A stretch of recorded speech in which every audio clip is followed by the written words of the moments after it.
I never thought I'd be back in his bed after he humiliated me years ago. Now he's a billionaire, offering me everything I've ever wanted, with one condition. This is just revenge, he whispers. But whose revenge is it really? I'm playing a dangerous game. Before I dive into this twisted love story, take a second to hit that like button and subscribe. Trust me, you'll want to stick around for what happens next. 5 years.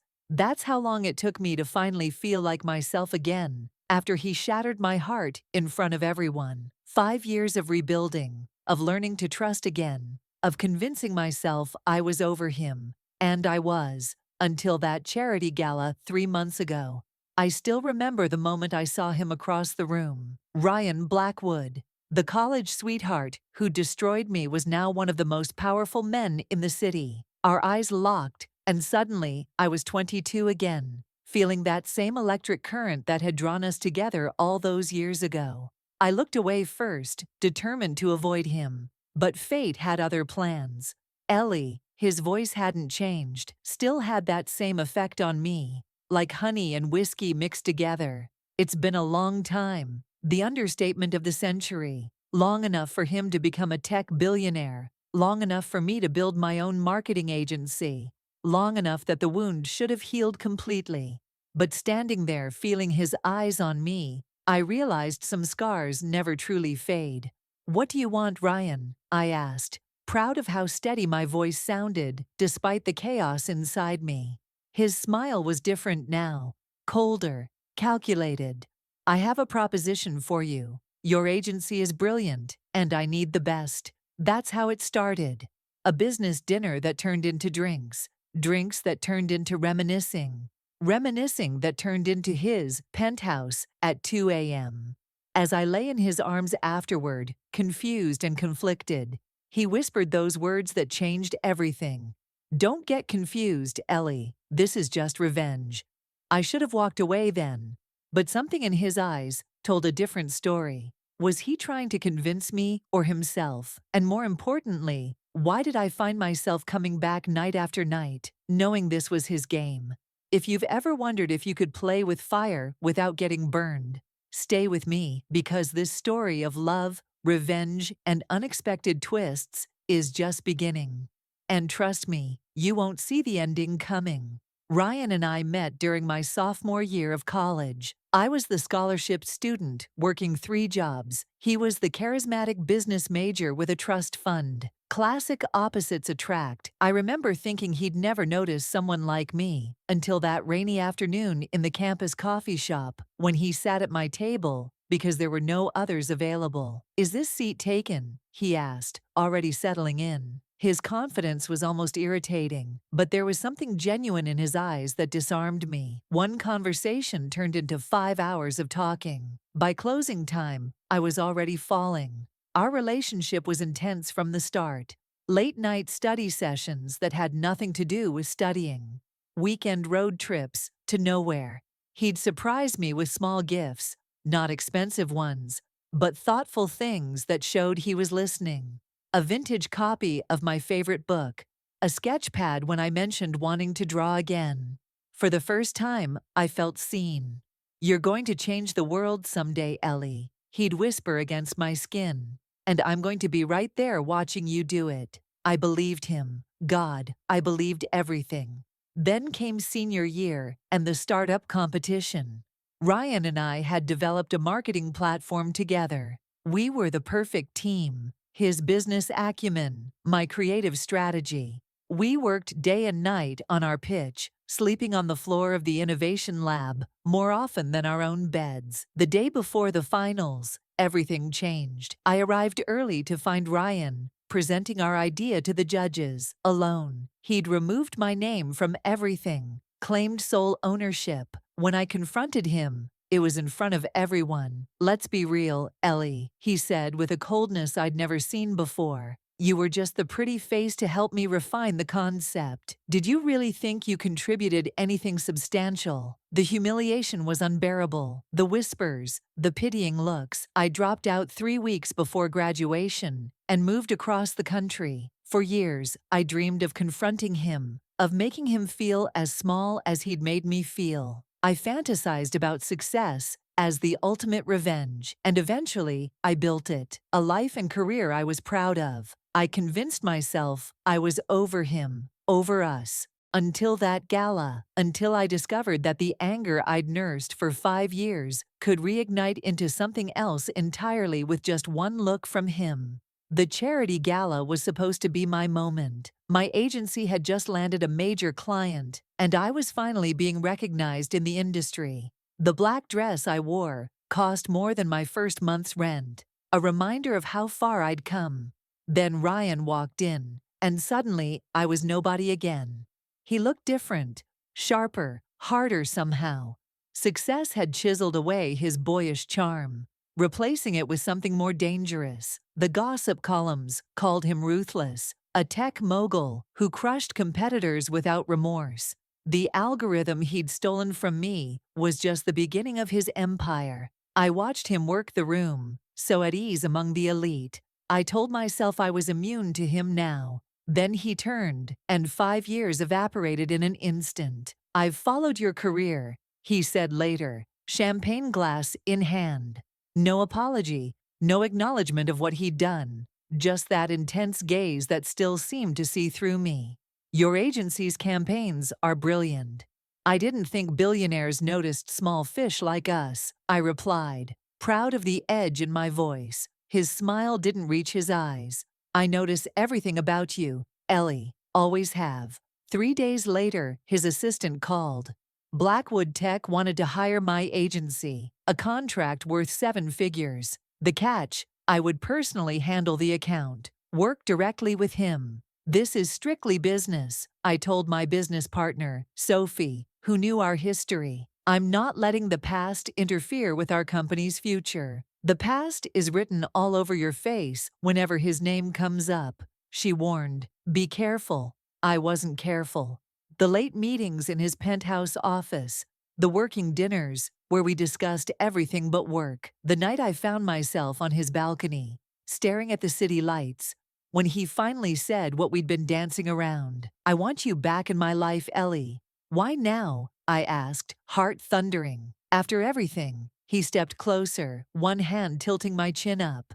"Maybe I want to remind you of what we had before I take everything else from you too." I should have slapped him, should have walked away. Instead, I kissed him, furious, desperate. 5 years of anger and longing colliding at once. "This means nothing," I whispered against his mouth. "Of course not," he agreed, already leading me to his bedroom. "This is just revenge." Our arrangement began that night. Unspoken rules forming between stolen kisses and bitter accusations. By morning, I'd convinced myself I was the one in control. This was my revenge too, taking what I wanted from him while keeping my heart locked away. "Ground rules," I said, over coffee in his kitchen, wearing his shirt. "This stays separate from business. No one at my agency finds out. And this ends whenever I say it does." He watched me over the rim of his mug, amused. "Anything else?" "No emotions," I added firmly. "Just physical. Trust me," he said, eyes darkening. "Emotions are the last thing on my mind." We fell into a pattern.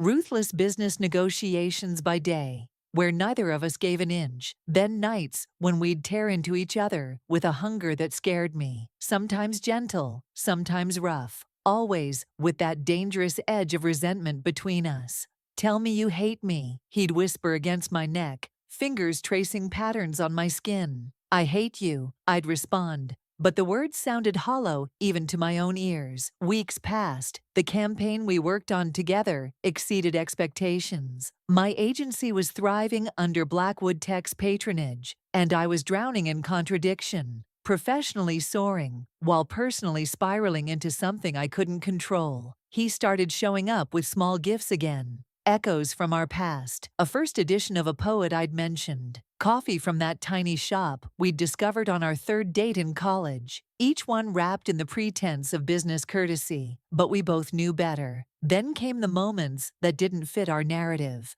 Catching him, watching me with something softer than desire. The night he fell asleep, holding my hand, vulnerability etched across his sleeping face. The quiet Sunday morning, he made breakfast, and we talked for hours about everything except our history. "Why are you really doing this?" I asked him once, when the line between revenge and something else had blurred beyond recognition. "Maybe I missed you," he admitted, then immediately hardened. "Or maybe I'm just finishing what I started 5 years ago." I told myself I was playing along, gathering intelligence on my enemy. But Sophie saw through me. "You're falling for him again," she said, concern etching her features. "It's just sex," I insisted. "Then why are you smiling at your phone every time he texts?" I had no answer, because the truth was terrifying. In this game of revenge, I was losing. Not to him, but to the feelings I'd sworn never to have again. 2 months into our arrangement, I found the file. I wasn't snooping. I'd stayed late at his penthouse to finish the campaign presentation when his laptop pinged with an email. The subject line caught my eye: "Original Ellie Project Files." My hands trembled as I opened it. There they were, all our original designs from college, my notes, my concepts, meticulously preserved, not deleted or stolen as I'd believed for 5 years, but saved with timestamps that proved my contribution. Next to them, a draft of a press release never sent. Blackwood Tech CEO Ryan Blackwood acknowledges co-creator Eleanor Hayes. "What are you doing?" His voice from the doorway was ice. I hadn't heard him return. "Were you ever going to tell me?" I whispered, screen glowing between us like a confession. "That you kept all this, that you were planning to credit me." Something flashed across his face. Panic, maybe regret. "You weren't supposed to see that. Why keep it all? Why now?" My voice broke. 5 years of letting me believe you thought I was nothing." He turned away, jaw clenched. "It's complicated." "Uncomplicate it," I demanded. Instead of answering, he pulled out his phone, showed me an old news article I'd never seen. My former professor, the competition judge who'd been Ryan's mentor, arrested for extortion. The pieces started falling into place. "He threatened to fail you if I didn't cut you out," Ryan said flatly. "Said he'd make sure you never graduated. I thought I was protecting you. By humiliating me? By letting me believe you betrayed me?" Anger and confusion warred inside me. "You could have told me." He had connections everywhere. I was 22 and terrified. His voice roughened. "By the time he was exposed, you were gone. Building something without me." I laughed bitterly. "So this, us, what is it really? Guilt? Atonement?" His eyes met mine, raw, with something I couldn't name. I told myself it was revenge, for how easily you believed I could betray you, for not fighting for us. "And now?" I whispered. Before he could answer, my phone rang. Sophie, panicking. Our biggest client was threatening to pull out. Someone had told them we were compromised by my relationship with Ryan. Our professional ethics questioned, our reputation at risk. Ryan's face hardened as he heard. "Carter Monroe," he muttered, "my competitor. He's been watching us." That's when I realized our private arrangement had never been private at all, and now everything I'd built was collapsing because I'd fallen into bed with my ex. The next 48 hours were chaos. My agency's reputation hanging by a thread, clients calling for explanations, Sophie barely speaking to me, and Ryan was everywhere, making calls, pulling strings, a man possessed. "I'll fix this," he promised, but I couldn't tell if he meant us or just the business crisis. We met at his office after midnight, both exhausted from damage control. The cityscape glittered beyond his windows, indifferent to our drama. "I spoke with Carter," Ryan said, loosening his tie. "Offered him the Asian market expansion he's been after in exchange for retracting the rumors." "You didn't have to do that," I said quietly. "Yes, I did." His eyes found mine across the room. "Because this was never about revenge, Ellie. It was about finding my way back to you." The confession hung between us, too honest to dismiss. 5 years of misunderstanding, of pain built on lies told by others, of time wasted. "I was going to announce you as co-creator," he continued. "Return what I took." The press release was scheduled for next month.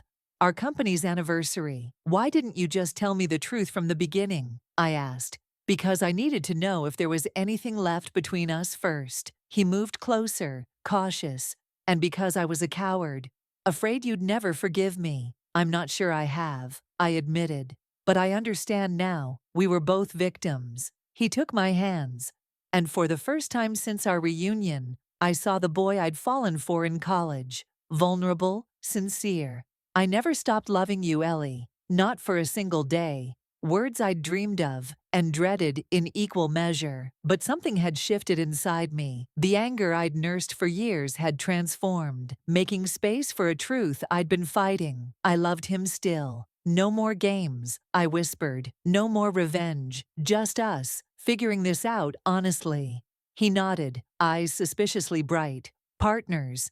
In everything this time. Partners, I agreed. 2 weeks later, we stood together at a press conference. Blackwood Tech publicly acknowledged me as co-creator of the original algorithm. My agency not only survived, but thrived under the publicity. And Ryan and I began the slow, sometimes painful work of rebuilding trust. It wasn't a fairy tale ending. Real life rarely is. But as I stand here now, watching him sleep beside me, I realize sometimes the longest roads lead exactly where you're meant to be. Revenge brought us back together. Love made us stay. Thank you for staying with me through this journey. If my story resonated with you, please hit that like button and subscribe to hear more real-life experiences that might just change how you see your own.